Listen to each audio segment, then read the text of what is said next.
Hey everybody, it's Anna. Time for our new moon spread.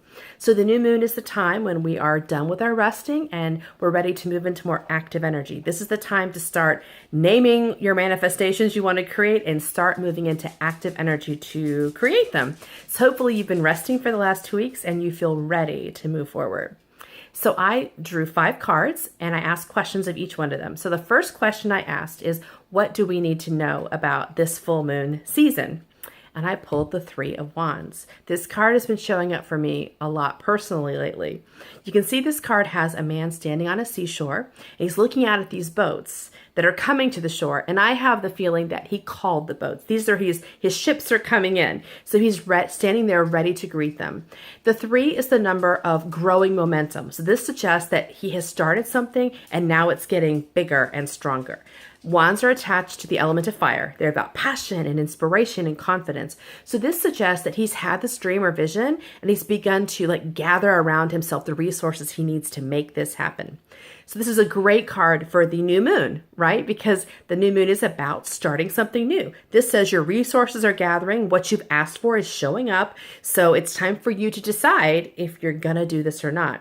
The 3 card is not yet the commitment card. You haven't actually gotten on the boats yet, but they're showing up. So you have to decide. Now, do you really want to do this or not? Here's your opportunity to follow through with your passion, to let your inspiration flow. Are you going to get on the boats? Okay?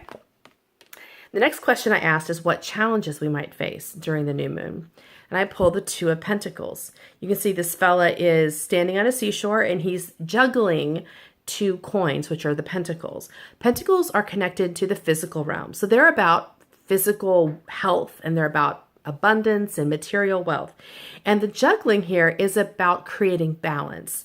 So as a challenge card, this might suggest that we might have difficulty finding balance in the next 2 weeks, which makes sense. If we are sort of giving into our passion and following our energy, we might discover that we forget to take care of some of the basics in our lives, which are, resting well and eating and exercising and balancing your checkbook, all the things that are about balance in your regular life. This can be a balance between work and play, a balance between family and work. It can be any kind of balance that affects you physically. But I like to remember that he's standing next to a seashore and water is always connected to intuitive energy. So this would suggest that you can watch your balance and know when you're misaligned, not just because you have physical symptoms of it, like, you're feeling tired or you're having insomnia or something like that, but also your emotional life will give you signals. You're feeling grumpy, you're feeling depressed, you're feeling confused or despondent or angry. Those are also signs that tell you something is out of balance.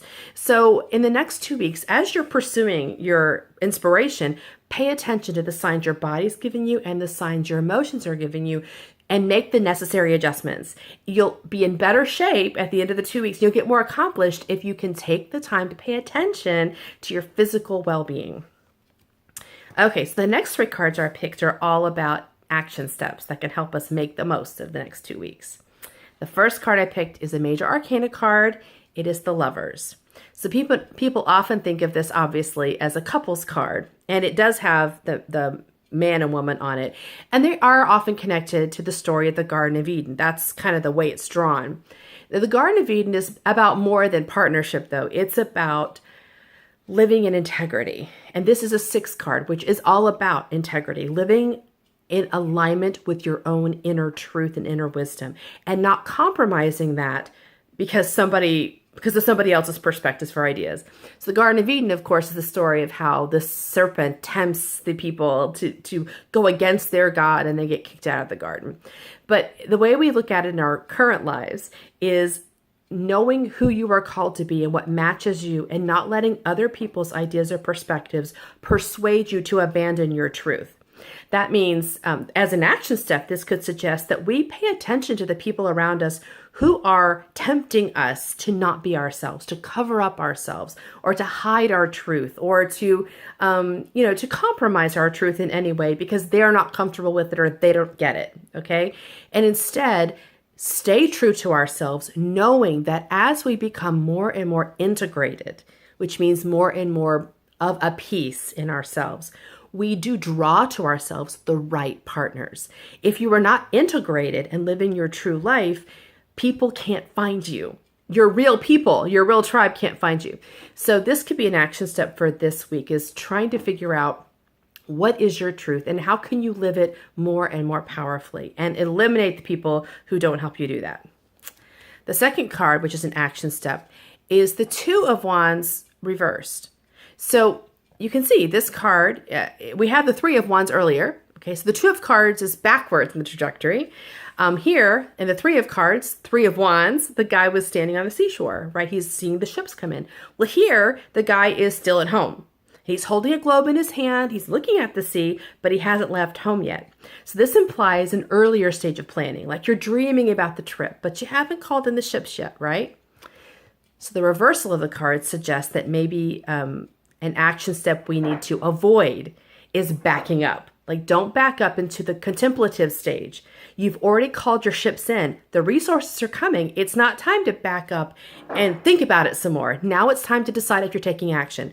So it might seem like a negative action step, but basically saying don't back up in your trajectory. Don't freak out and panic and decide you got to think about this some more. Now is the time. Your momentum is building. Now is the time to start moving forward.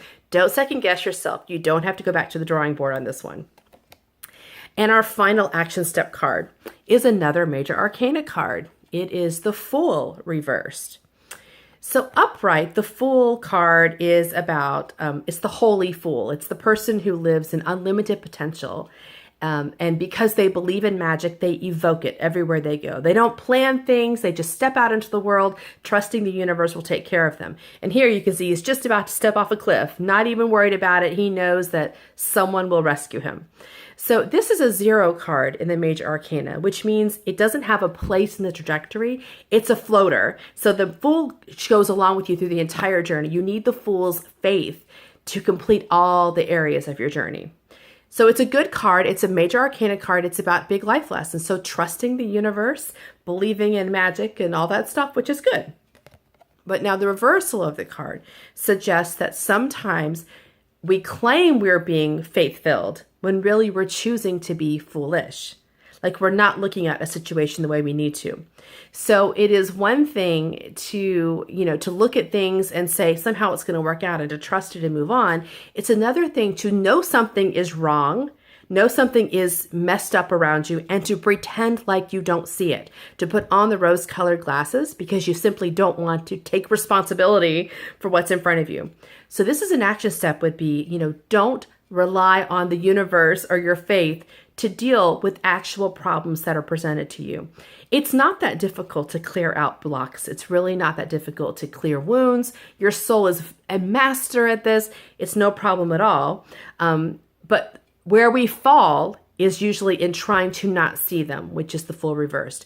So in the next 2 weeks, if you notice you're finding patterns showing up and they're bothering you, you notice that there's people in your life you don't like, you notice that you're getting angry, it's best to not just say, oh, it'll take care of itself, I'll just ignore it. Instead say, you know what, I'm going to face this head on. I'm going to figure out what's going on here and solve it, because this is a drain on your energy, a drain on your resources, and it's going to slow you down in achieving what your wand energy is trying to get you to, which is your passion and your dream.